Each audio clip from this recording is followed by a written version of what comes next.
Okay, hi. Okay, so can you start off by introducing yourself? Yes, my name is Dr. Rossana Sida, and I have a private practice for marriage and family therapy in Los Angeles and Orange County. It's called Togetherness Therapy. It's a group practice, and we specialize in sex and relationships. And I specifically have a more niched out specialization of working with sexual abuse survivors. Mhm. Okay, that's amazing. Also, disclaimer, and I think this goes out for anyone watching. I love your YouTube channels so much. Oh, So thank you. I will leave out the link for all of that in all of reframing your bios. But do you mind sharing why you wanted to specialize? Is there a reason, or you just figured it's something of your interest?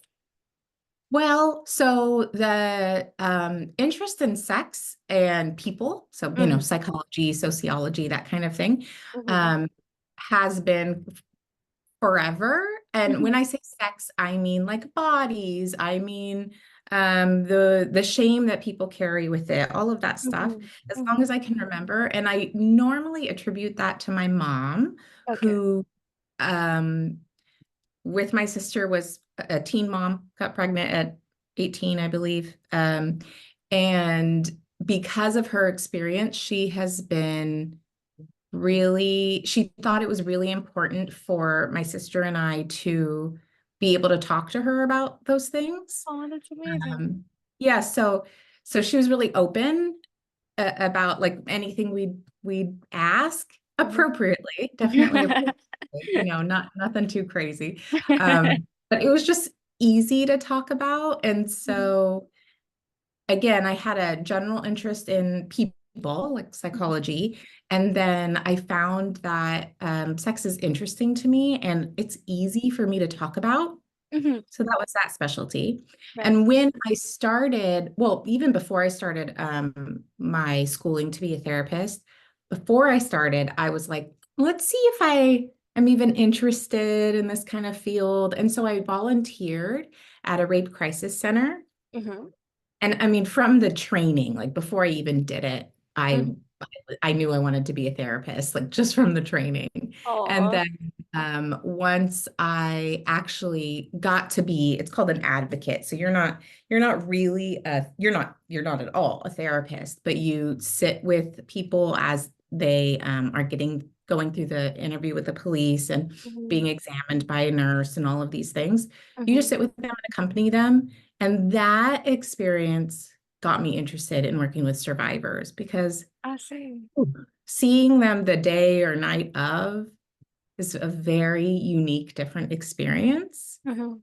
And then from there, I got hired on as a clinician at that same rape crisis center. And so then I could, Oh, yeah, so then I that's could, nice. once I started school, help the people in a more long-term way. And it's amazing how much therapy helps. It helps a lot. So I it's really like rewarding. oh, I can't even begin to tell you how grateful I am on behalf of everyone. Like, thank you for doing what you do. We know we need more people like you. And if it's okay with you, I'd like to delve into very deeper questions rather than maybe surface level, if that's okay. So, Absolutely. um, okay, so this is based on a lot of um things I've read, experiences, other people's stories as well. That people tend to sort of suppose they've gone through a terrible experience, they sort of either tend to compare their experience to someone else's that on paper is worse. It's not actually worse, but like, right? And then they start thinking, oh, why am I feeling so bad about this when this person probably had it worse? So how do we deal with that? Yeah, that happens all the time. Like even at the small levels, it was just a touch or just a grope. Like I shouldn't complain. Mm-hmm. Why does it bother me so much when other Mm-hmm. people have it worse? Yes, the story happens all the time. Mm-hmm. The thing about it is, and this could be with sex or any other trauma, right? You can Mm-hmm. compare yourself for sure. Mm-hmm. The thing about it is, it doesn't make it any less hard Mm-hmm. that the impact it's had. Mm-hmm. Right? And as we'll get to talk, one of the things you're going to hear me say a lot is it's not necessarily what happened that has the impact. It Okay, is the meaning you make of it, I see. Okay. and like the blame you have, the shame you have, Mhm. all of those things is what impacts you the most. I So if see. you're going, I should have done that, I could have done that, why didn't I X, Y, Z? This is going to have the biggest impact. Mm-hmm. And zooming out a little bit, if family, friends do that same thing, Mm-hmm. why'd you go out in that skirt? I told you not to wear that skirt. This kind of stuff, Mm-hmm. that's gonna have a huge impact. Mm-hmm. Okay, gotcha. I was just gonna ask you about that as well. How do you deal with the guilt and that sort of shame where like, oh, maybe I provoked them in some way, or maybe the no wasn't loud enough, or why did I not move away, or why did I freeze, or any of those things? How do you deal with the guilt of allowing someone to do that to you? Yeah. So one of the ways is through education about, you mentioned freeze. So flight, freeze, fawn. We know these are the ways that our primitive animal selves Mm-hmm. react under Mm-hmm. danger, Mm-hmm. right? We know this. And something I'll say to people often is if someone like comes behind a corner and goes, boo, what do Mm-hmm. you do? Mm-hmm. I myself am a freezer. I go, Oh, okay. I see. so, and some people don't. Some people, like will react, will like push or punch or something like that right away. They get really scared. Mm-hmm. Um, I'm a freezer, and I know that Mm-hmm. anytime someone scares me, I would never go to Halloween Horror Nights. No haunted houses. I'm just gonna, but so this is to say that our bodies have a natural way of protecting us. Mm-hmm. And some people are fight, and some people are, or there's multiple options, but most people are freeze. Mm-hmm. And this is what happens. So I'll go into more of an explanation with that with clients if that's helpful. But really, if you think about it, when you need to protect yourself, you do Mm-hmm. that. You do just that. Your body will protect itself. Mm-hmm. And protect itself might mean not to put up a fight. Okay, I see. Does that make sense? Okay, I get it. Maybe it's too hard in the moment too, right? Not, it's safer sometimes. And I'm not saying Oh, don't. What I'm saying okay. is, Do you mean the circumstance that it yeah, in the would be a problem? circumstance, Okay, sometimes I get it. Hmm. sometimes it's safer. Mm-hmm. It's safer psychologically because often we'll just like kind of disconnect, freeze and disconnect, right? Mm-hmm. So psychologically, your body and mind are protecting you. Mm-hmm. And sometimes it's also safer physically where, things could get more harsh.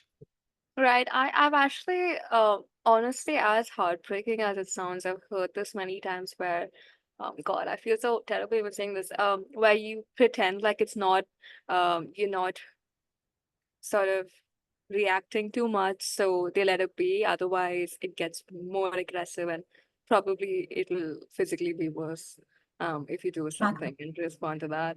So, God, it's It's so terrible. It's so terrible when you hear these things. it's so terrible. Yeah, it is so terrible. But when people have this shame about like, why didn't I fight or why didn't I say no? I'm going, I'm sure you were protecting yourself. Tell me about that though. And Mhm. so far, every time that's the case, Mhm. even if it is psychologically protecting Mhm. themselves. Mhm. I understand. So, you know, I mean, this can be divided into two situations altogether, strangers and known people as well, right? So, is it how do you a lot of people repeatedly sort of get assaulted by a known person, maybe it's a friend or a family member. And maybe it takes a while until they realize what's happening to them, although maybe they probably already know what's happening. How do you deal with forgiving yourself for m- maybe allowing that? Yeah. Yeah. Most of the time that Hmm. happens in childhood Hmm. where the power differential is Hmm. so different, right? Mm-hmm. The shame that accompanies that is huge. Mm-hmm. Uh, yeah. Uh, I'm trying to debate if I should go in on a story or not. Do you think I should without? Absolutely. Absolutely. That was it. Okay. So there's a story like, from a long time ago, former client. I think she was about 5 or so, Oh no. and her playroom was in the basement, Mm-hmm. and every summer grandpa would stay with them and he would sleep in the basement. Mm-hmm. And so she discovered that if she wanted to go play, Mm-hmm. first she needs to sit on grandpa's lap and Uh, be touched. okay. Right. And so and she didn't like it. And Mm-hmm. she would avoid the playroom, but of course her family's like, go play, go play. So she'd go down and eventually she just like would stand in front of him and say, like, I'm here, And so Oh, then and so to your question, it's not that she liked it. She mm-hmm. just knew that that was the reality she's living in, Mm-hmm. right? Mm-hmm. Everyone's saying go down and play. So Mm-hmm. she has to play. Mm-hmm. And of course, I'm sure she wants to play. Mm-hmm. And it's not that she wanted it. It is that it was the expectation. Mm-hmm. And Mm-hmm. again, there's a power differential, right? Mm-hmm. Mom or dad is saying to play. Mm-hmm. Grandpa is part of the power as well. Mm-hmm. And so you do what you're expected.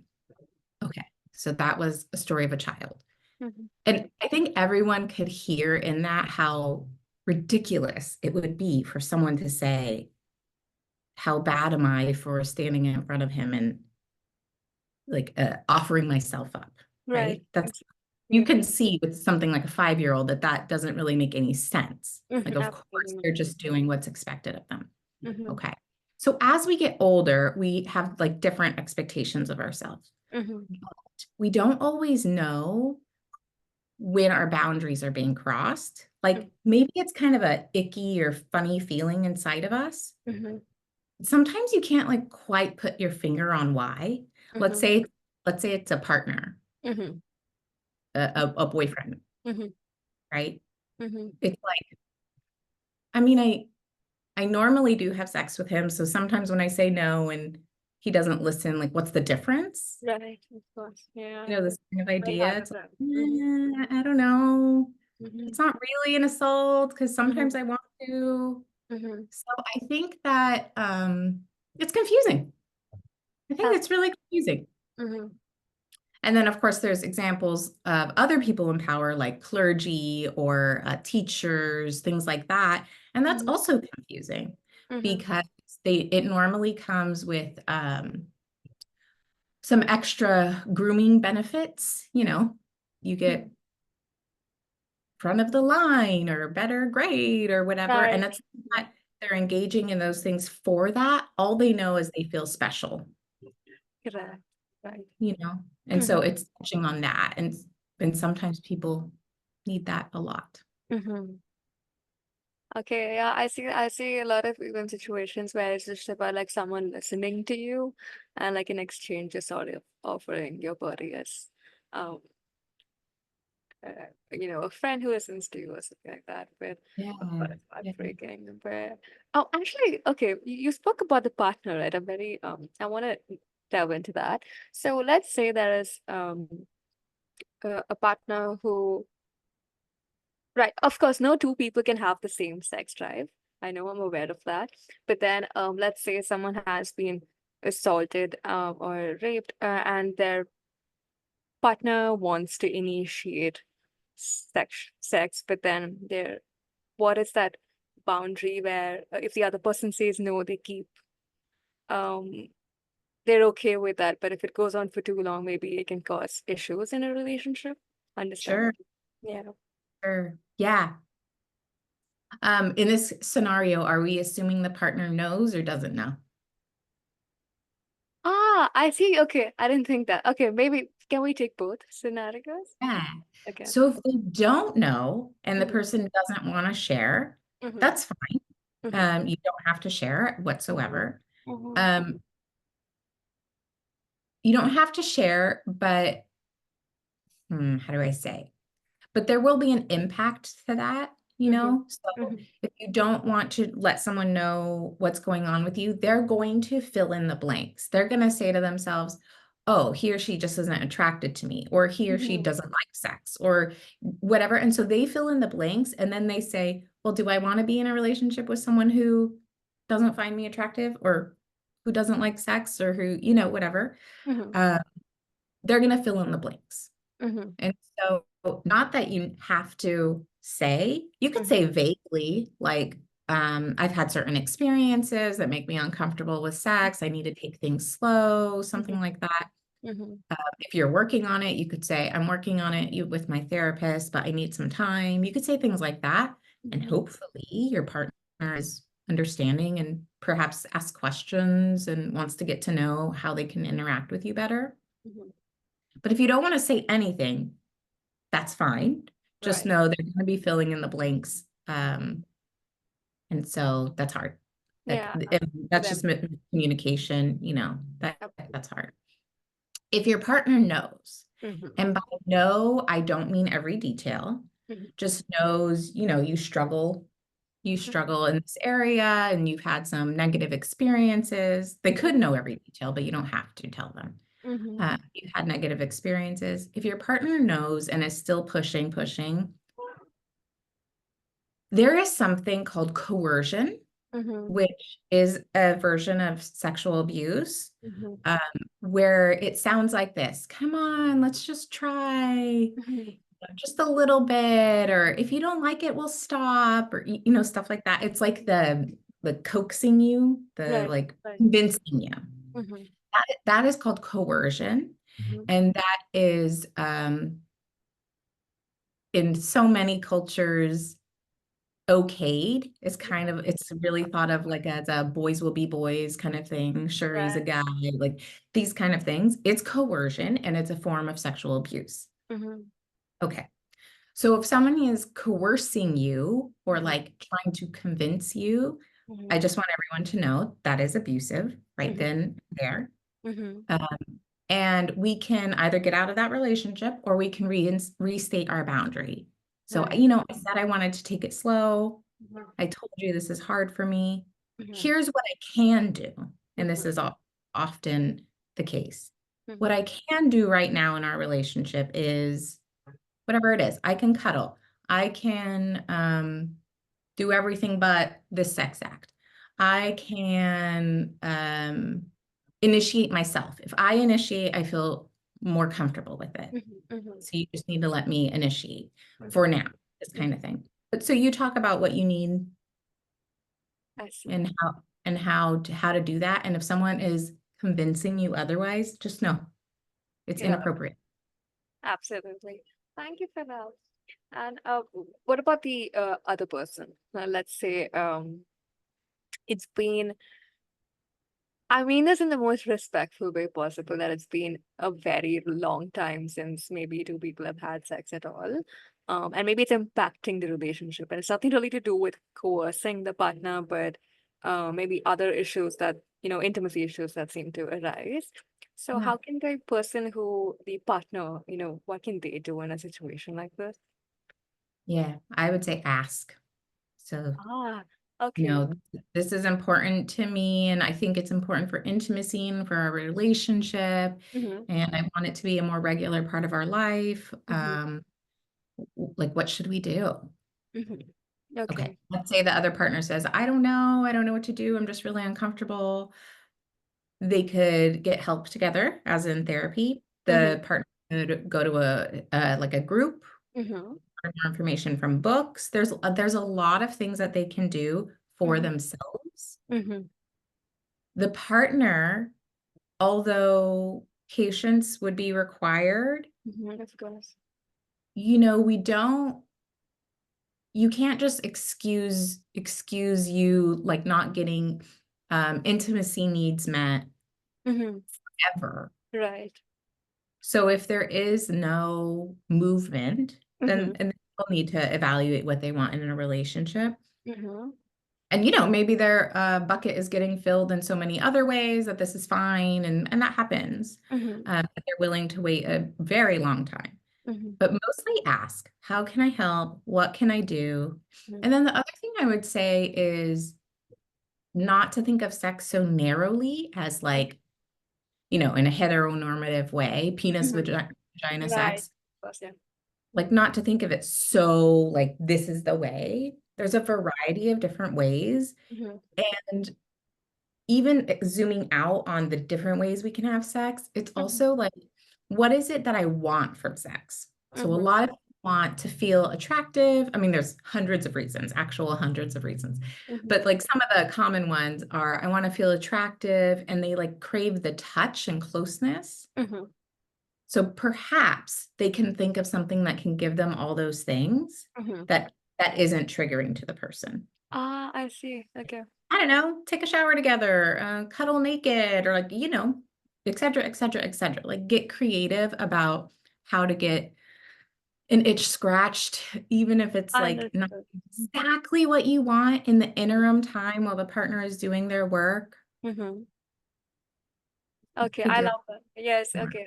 Thank you for saying that. Like, it doesn't have to be so heteronormative, you know.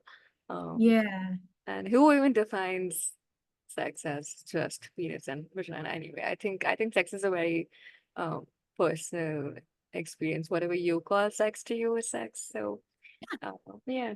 So, um, definitely. so how this could go either way, though. So, after a very terrible experience like that, you either tend to could have a really high sex drive or a completely, probably no feeling towards, this feeling you don't want to have sex at all. So how do you navigate either? Um, Maybe we could delve Yeah, into higher sex drive initially because it's pretty confusing. Um, right. So you're saying after an assault, somebody wants to have a lot of sex. yeah.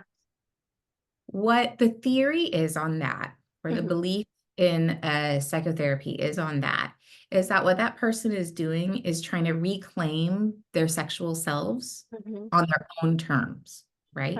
Okay, I see. So because my body or my sexuality has been taken from me, Hmm. I want to do the work to gain power over it again. Okay. And it's a little bit misguided, right? Because perhaps they don't really want to be doing what they're doing, like having casual sex as often as they do. Maybe they do, but Mhm. I would say sometimes it gets to the point where they're unsure of why they're doing it, what they're doing it. And so they end up losing the power anyway. Right. Okay. But I think the theory is that it is about that, that Hmm. I'm getting my power back. I control my sexuality. Hmm. And Hmm. there's this thought of, well, if these people are going to take advantage of me anyways, like forget that. I'm going to get that power and I'm going to do it first, Okay, I see. right? Hmm. So it's like, oh, this guy's talking to me at the bar. I'm going to ask him to go to my house before he does so that I'm in control, Hmm. right? Where he Hmm. might have just asked you on a date, but you want to take that control Initiative. because of the trauma. Uh-huh. Yeah. I think that's So that's pretty. common. It's not, doesn't sound terrible as long as it's not unsafe, I guess. Hmm. But then I think it can get pretty. The line is pretty blurry, like you said. You don't really know what you're doing anymore. You lost track of what you want.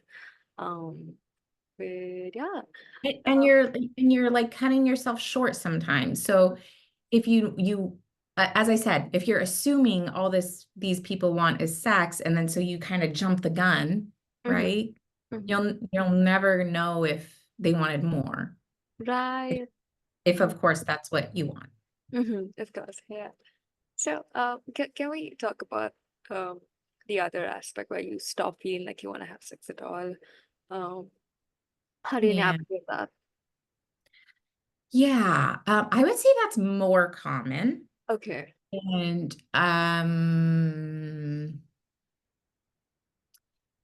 it is so this person has been violated, Mm-hmm. right? Their boundaries of their body has been violated. Mm-hmm. And therefore any touch or even glance sometimes at their bodies feels like a violation. Even their own touch, I Mhm. might add.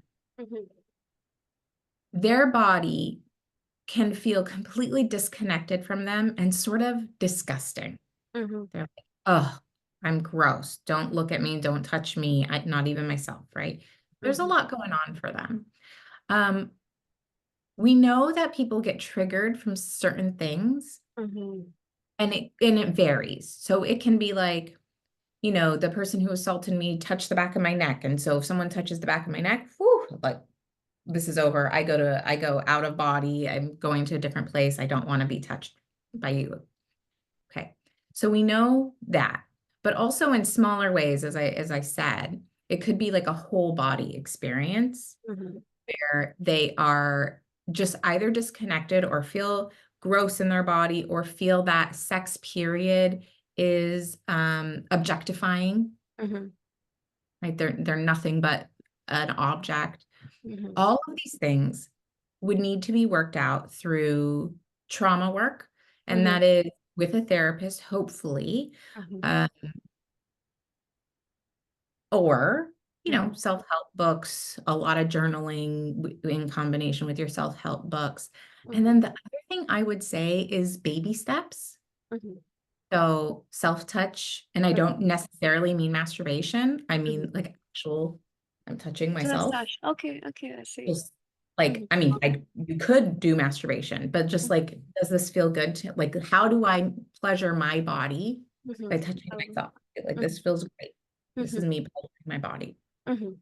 Um, Baby steps. So that maybe going towards masturbation and then going towards hugs with Mhm. another person and then going, baby steps. Mhm. Once they are wanting to have sex Mhm. or in the middle of sex, Mhm. um, one of my favorite things to ask clients to do is to give themselves a mantra if they get triggered. Okay.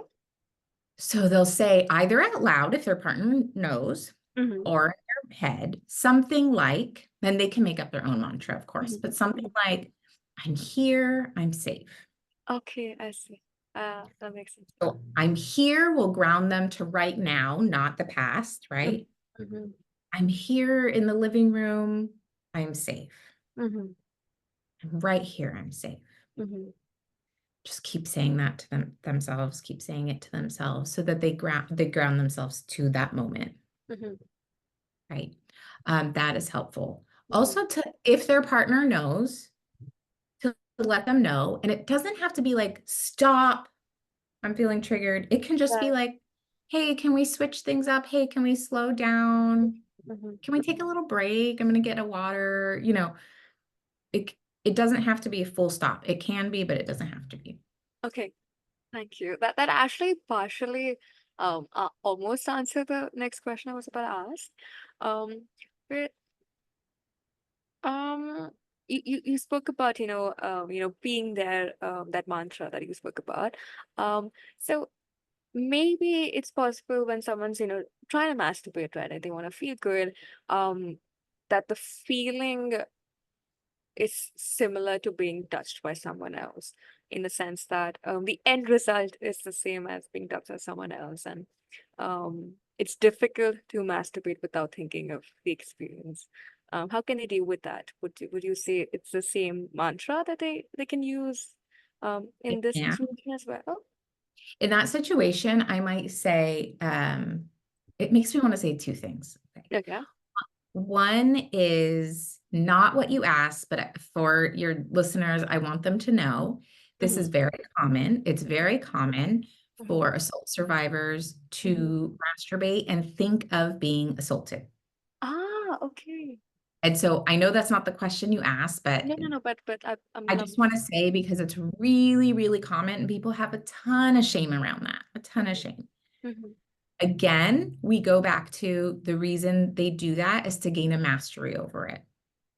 Because Um, if I'm thinking about it in my life, it's not necessarily that like they change the script so much, mhm. but if I'm thinking about it, it is on my terms. I can change it as I want, Mhm. right? Mhm. Also, as we all know, sometimes taboo is sexy. And so, there you go. But Right. it's mostly like I get to do this on my terms. Mm-hmm. So I just want to say that if anyone's listening and they're like, "Oh, this is my deep, darkest secret. I would never say anything to anyone." I'm telling you, it's so normal. Oh my God, thank you. Thank you. Okay. And then what was your question now? I forgot. Uh, uh, it's about sort of feeling like when you're masturbating, you feel like it's being touched by your assaulter. Like maybe you can't get them out of your head, or maybe it's the opposite. Like you don't really want them to be in this place, and they're just popping up. Um, Yeah. experiencing. Right. So a little bit of what I said before, you Mm-hmm, can ground yourself mm-hmm, into the present time. And mm-hmm, when I say ground yourself, I mean, I think a lot of people know what that means these days, but some of the ways you can is I would think of your senses. mm-hmm, So if you're alone, like you're saying, you say a mantra out loud. That'll mm-hmm, bring you back into space, and that's what you hear. You mm-hmm, can light a candle, you could put some music, candle with some scent or not. It could be a visual thing or it can be a sense smell thing.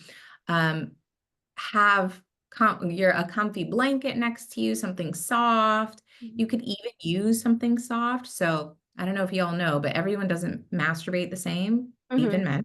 mm-hmm, Uh, Women definitely don't, men definitely don't. We don't all masturbate the same. You mm-hmm. could use something soft to touch you, like not just your hand or not just Okay, a right. toy, right? Gotcha. So really kind of changing it up from the experience will Mhm. help. I see. Okay. And then again, baby steps, Mm-hmm. baby steps. It doesn't have to be in the bedroom. It can be in the shower. It could be, like switch it up, Mm-hmm. switch it up. I would also say some people can benefit from keeping their eyes open when Mm-hmm. when they masturbate Mm-hmm. or have sex, actually, to keep them in that moment Mm-hmm. so that your Ah, mind isn't in that's fantasy really mode. good. Mm-hmm. Yeah. So just keeping your eyes open. Maybe you're looking at the soft light of the candle, you Mm-hmm. know, stuff like that. Okay. Thank you so much for answering that. And I okay, so this probably would relate more to the previous thing that you said, and I'm so glad that you did. Um, I think many a times it happens where during the assault, your body sort of responded in a way that you would not have liked that it would. Like it, as if your body liked it, but your brain didn't like it. How do you deal with the shame of that? Because uh, Yep. it's very confusing. Once I tell you the name of it, I think already in my experience, when I tell people there's a name for it, it already releases some of the shame. The name is Oh, arousal non-concordance. oh my God, And there's a name for this? Okay. yeah. Oh, And so what that means is non-concordant, right? So it is not it is dissonant to what my brain thinks. So my body is, in a woman's case, I'm lubricating, but I hmm, don't want this. And right. we can think of this in not assault experiences. Like Mm, many women lubricate when they clean themselves in the shower or when mhm, they're at the gynecologist or even getting waxed, mhm, like you will lubricate. mhm, Why? Is because lubrication is about blood flow and erections are about blood flow. mhm, So if there's a tension there, mhm, blood flow's gonna happen. mhm, It's just your body. mhm. It's just your body happening. Men know about arousal non-concordance so much more than women Huh? Okay. because they've experienced these awkward times where they get erections for no Right, reason, right, right. you know? Like, especially when they're younger, high school, whatever, they're like, I'm not attracted to this person. What's happening? Or, I'm at a funeral, not the time. It is because Mhm, it's it's a part of our body and where blood flows mhm, is where it reacts. It does have to do with your mind, but mhm. not always. Okay, understood. So people will have orgasms even. Mhm, Actually, this is a pretty big deal kind of question. Like it happens, it's a great question. And for men, I do say like they're aware of it. But Mm-hmm. when a man is assaulted and he's hard, like he thinks to himself, I must have wanted, Oh right? no. Um, So although once I bring it up that haven't you had many experiences where this has happened and they're like, oh yeah, but just to say the shame of it is high. And I think I've heard people in society say that too. Like, how can you rape a man? He has to be hard for that. It's like, okay, mhm. yes. The how is because it's blood flow. It's like it's Yeah, really simple. It's really simple. right. So yes, arousal non-concordance, that's what that's called. And it happens in non-abuse scenarios too. Mm-hmm. Like, you're with your partner who you want to have sex with, but for whatever reason, you're not lubricating and it's really frustrating. Right, That's a because you really that's want. arousal non-concordance. Oh God, I didn't know. Okay, I cannot believe there's a term for this. Okay, Yes, there's right, a that term. changed everything. Okay, that changed everything. So, Yeah. okay, wow, that really changed everything. Okay, so Yeah. how can you okay, so I have the last set of questions, but these we'll probably dive into much later. Okay, how do you deal with random flashes of being assaulted out of nowhere? Makes no sense. It's you probably just working or like talking Yeah. to your friend, and it's completely out of the blue, nothing to do with the situation that's in front of you. How do you deal with that? Whatever your normal coping things are. So like what works for you is what I would say. So like let's say you get in a fight. You're in a fight with your mom. Mm-hmm, What works for you to calm down?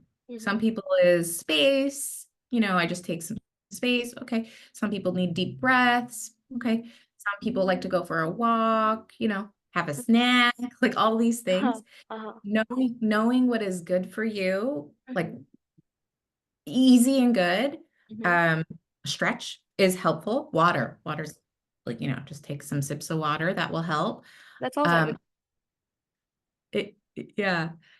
All of those are helpful. So what already works, and then you put it in this situation. It's not mad at mom situation, of course. It is a very serious of course, yeah. flashback, but Mm-hmm, it's the same way that you would regulate your body. So mm-hmm, there's one thing, essentially coping skills. mm-hmm, The other thing, you mentioned the scenario of like you're walking with a friend. Perhaps you can tell the friend not what's happening for you, but what you need. mm-hmm. So you Okay, could say, I can't get my mind off this thing. Tell me a joke. okay, distract you yourself. know, like you could, or you could, whatever you need, or you could say, gosh, I keep thinking about this thing. I know we were just talking about X, but do you mind if I tell you what I'm going through? Mm-hmm, Right? It could be whatever. mm-hmm, Switch things up. I mm-hmm, know we were going to go to the park, but let's go to back to the coffee shop. mm-hmm, I don't mm-hmm, know. But tell the friend what you need is mm-hmm, helpful. mm-hmm, And I do want to also say if you go the route of saying, hey, can I tell you what's on my mind or what I just thought of? mm-hmm. Uh, Depending on the friend, you'll know if this is a friend who will give you a response that will help or not. Ah, right. Okay, yeah. So if it's a friend that you're unsure would help, let them know how to help. So I'm going to tell Okay, you what's on my mind, and then I'm hoping you could just say, I'm sorry, or that's hard, or something like that, and like we'll drop it. I Okay. see. Okay. That can be Or difficult I to have to tell you, answer. yeah, I have to tell you this thing on my mind. I'm gonna say it, and then like I don't want to talk about it ever again. Whatever you want. I'm Mhm. gonna say this thing, and you're gonna want to, have sympathy for me or something. I don't want that. So tell me a funny joke after. Okay, okay, I see. I love that. I love the sympathy aspect of it. A lot of people, me included, I feel very uncomfortable with sympathy. I don't know what to Yeah, say. yeah. Help people. People want to be helpful, Yeah, and and that is why they say some of the things that they say, which right. aren't helpful, but they're Uh, trying. uh-huh. If you could help them to Uh, help you, uh-huh. I think it's appreciated. Mhm. Um, So you're having the flashback, you can ground yourself, you can tell your support system what you need. Again, I'm here, I'm safe.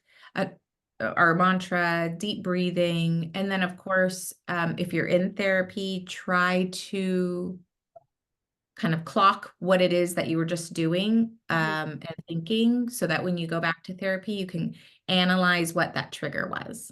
Okay. It could be really small. Mm-hmm. I see. Okay. Could be anything. So, Yeah.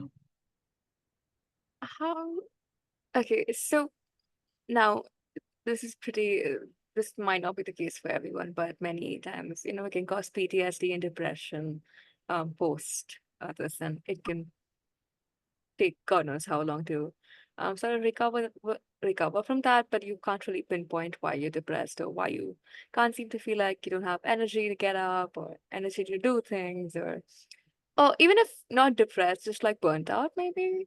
Yeah, Um, yeah, yeah. how do you deal with that aspect of post sexual assault? Therapy. Hmm. Well, I would say directly post a sexual assault, give yourself what your body needs. If you want to sleep for 3 days straight, you're calling in sick and you're sleeping for 3 days straight. Like that's just do what you need. Mm-hmm. Take care of yourself, right? Hmm. Take care of yourself. Tell everyone you're sick. Hmm. Whatever. Hmm. Okay. Whatever you need to do. Hmm. Um, so I would say right after, just take care of yourself in whatever way that is. Hmm.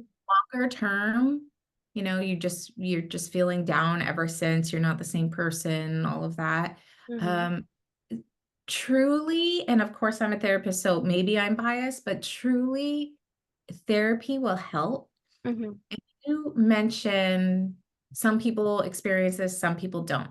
The Hmm. difference is, as I said in the beginning, it's the meaning you make of it and Hmm. that blame. And Hmm. it's the same, we could take this back. It's the same thing to like war veterans, Hmm. right? So two people were in the same exact battle, doing the same exact thing. One of them comes back like, yeah, that was hard. That was, really brutal times. Hmm. But they have no PTSD.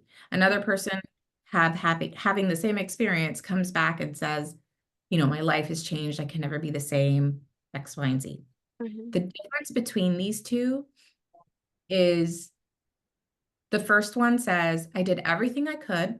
I Hmm. followed commands the way I was supposed to.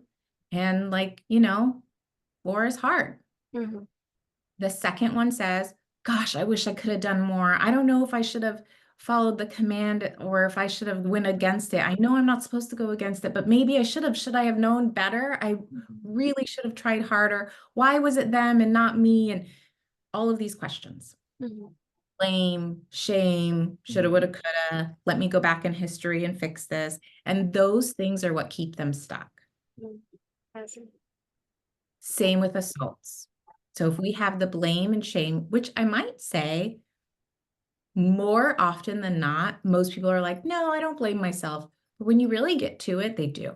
Did So it's in like subtle ways. Like, I don't blame myself. And then they'll say, I don't know, I probably should have known not to go to his house. mm, I mean, you're blame. dating. Why can't you go to his house? Mhm. Mhm. Right? Like you're dating. I Mhm. don't understand. Or maybe I shouldn't have had, this is a recent one. Maybe I shouldn't have had 3 glasses of Chardonnay.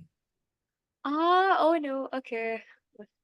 Like I that. mean, I'm pretty sure last weekend you mentioned you were drinking wine and you weren't assaulted, right? Right, right. So tell me more about this. This is blame. And Mhm. and you might not like pick up on it as it's not as straightforward as because I had 3 glasses of wine, I deserve to be assaulted. It's not like that straightforward, but Mhm. it's like sneaky blame. Okay, it's very subtle. Yeah. It's sneaky. And this is what's keeping them stuck. Okay. So I think that makes a lot of sense. So basically, forgiving yourself would probably change the course of everything. If you think there's something to forgive, of course. Something That's to what I'm, forgive. There's something to forgive, but maybe there's nothing to forgive. right. So no, there's nothing to forgive. It is to understand that the person who assaulted you Mhm. blowed through boundaries Mhm. and they are in the wrong. Mhm. And you're on the right. There's nothing. We can be, I can go stand naked in the middle of the street right now and I don't deserve to be assaulted. Correct. That doesn't. But then if I am assaulted, Mhm. then I would say, well, what was I doing naked in the middle of the street? Was I asking for it? No, Mhm. Mhm. no, Awesome. right? Mhm. Another thing I ask people a lot is, had you had known, if Mhm. someone said, hey, if you meet up with this person tonight, you're going to be assaulted, would Mhm. you have gone? No, of course not. Okay. You didn't know. Mhm. So another way that people blame themselves is hindsight. Mhm. Our hindsight is so clear. It's Mhm. like, well, I should have known because Mhm. he picked the bar by his house. No, that's only one of those hindsight things. Like in hindsight, I see he had been planning it, da da da. But when you're in that moment, that is not the case. Not the case. Thank you for clearing that out. And I, Yeah. I have two final questions, and these are more probably related closer with the abuser. So, let's say you did decide to maybe forgive an abuser, and maybe they took the forgiveness as a second chance to do the same thing again. How would you deal with that? Because here the hindsight is quite literally like this person has done something to me before, and I allowed it this time because now I knew, and I still went and forgive them. So. Yeah. This gets into some stuff. Okay. Mhm. Especially when it's like a partner, I see Mhm. this happen, right? Mhm. I mean, when you can allow someone to be with you again. Mhm. Um, this might be, I don't know, controversial. Mhm. Because you're raped, Mhm. mean your partner's a rapist. I hope that makes sense. Okay, understood. Got it. Makes sense.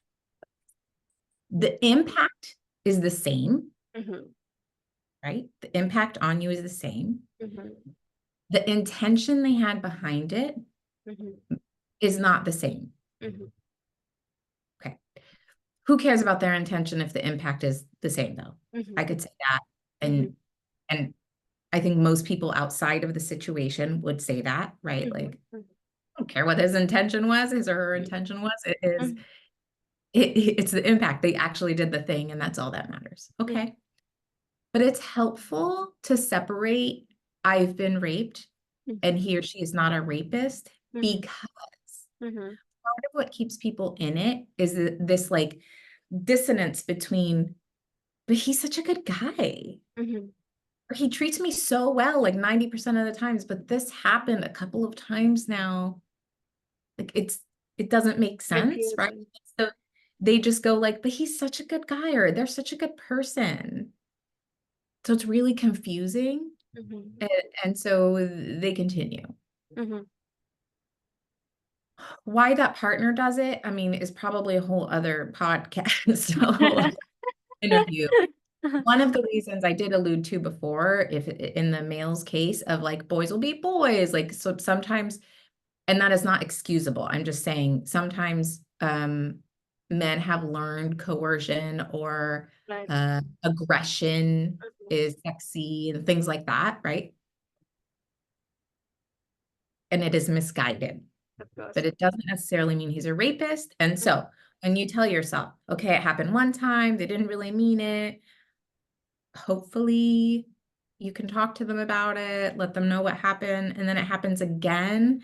Mhm. If you had talked to them about it, I'm confused where Mhm. where That came like from.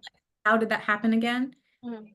So you could either, depending on what the situation the first time, you could either have that conversation for the first time or, Mhm. double down on that conversation, or maybe two is enough. Then you go. Mhm. I'm not sure. I'm not sure.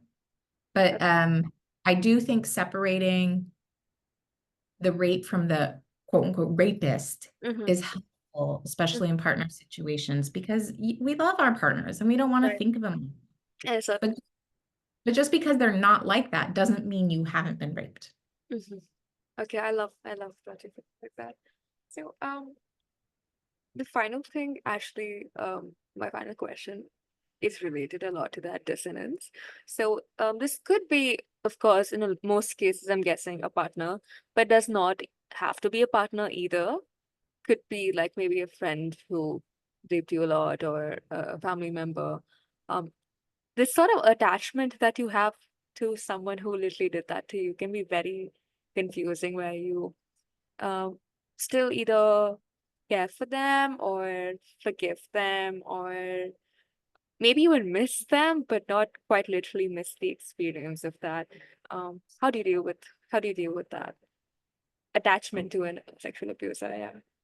This happens all the time Okay. because our abusers are people who you know well, Mm-hmm. like almost all the time. It is not the scary man behind the bush. The Mm-hmm. majority of the time, Right.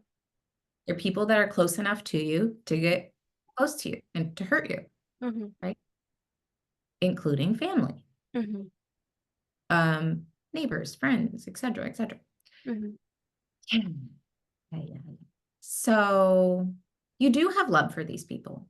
Mm-hmm. And especially in a child adult situation, grooming, you Mm-hmm. don't know you're being groomed. Mm-hmm. You just think, oh, um, uncle likes to take me to Disneyland a lot. That's so nice. He really pays attention to Ah, me and likes what I like. And, mhm, you know, I feel really spoiled and seen by him, mhm, these kinds of things. mhm, As you're older, mhm, basically the same things happen. mhm. And Correct. you can be gaslit by, or I'll just say confused or manipulated by someone's lack of reaction. So let's Mhm. say something happens and then they call you the next day, hey, how's it going? Da, da, da, I have to do this today. Okay, have a good day, right? And you're like, what? Did that just happen? They're acting like nothing happened. Mhm, Maybe it wasn't that big of a deal. Maybe, and you do this to yourself because they're avoidant of what happened and for whatever reason. mhm, Um, and so look, people are whole people. I don't think that people who are assaulted are all bad. mhm, mhm. I believe most people, if not all, are good inside of themselves. And Happens. especially if it's someone you've let in your life, that you're close to, have an affinity towards. I'm sure there's some goodness inside of them. Mhm, It's complicated. It's hard. mhm, mhm, There is goodness inside of them. Again, the impact matters a lot. mhm.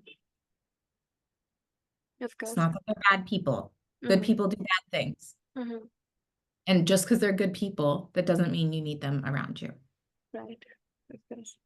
I think sometimes that optimism can come bite you in the ass of looking at people, everyone as, a good person, which I still honestly think that no one inherently is a bad person.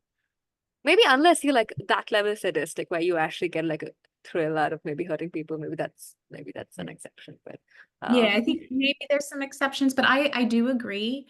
But that doesn't mean they need to be in my life. mhm, mhm, And if they've affected me in negative ways, like I mean, they can be a good person somewhere else. correct. Okay, I love that you framed it like that. Um, yeah, thank you so much for being here. It means the world. And also, I just have to say, you're super easy to talk to.